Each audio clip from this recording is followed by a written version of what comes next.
right, so I apologize about the location, but I want to talk about the three big stories for today. So it's really a study in contrasts.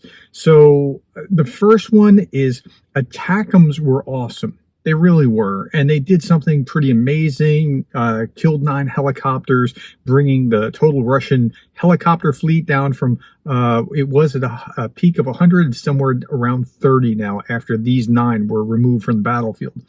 That's awesome. But the big story is that I can't even say it, Avdiivka has petered out. Like, Russia really put a bunch of oomph into this over the last week, and their counter-offensive, if you can say it like that, has kind of petered out. That's all Russia could bring to bear, and that's really amazing. That's the first story. The second story is another story of contrast. So Joe Biden went to Israel at the same time Putin went to China, but they were doing two very, very different things. While Biden was in Israel, he's there trying to get the Israelis to not overdo it. Like, look, we know that you're going to be going into Gaza. Don't overplay your hand. Minimize casualties. You know that that's the conversation. Whereas, and he was also trying to meet with the Palestinian leader and trying to secure being able to bring humanitarian food and water and things into Gaza and those kind of things.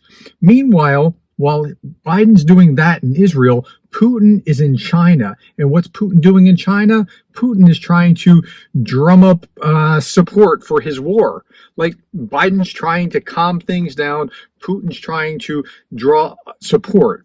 And Putin is like on the world stage saying, well, I'm just like Biden. You are not just like the president of the United States. The United States is well above Russia in most things except for history and geography. And that's about it.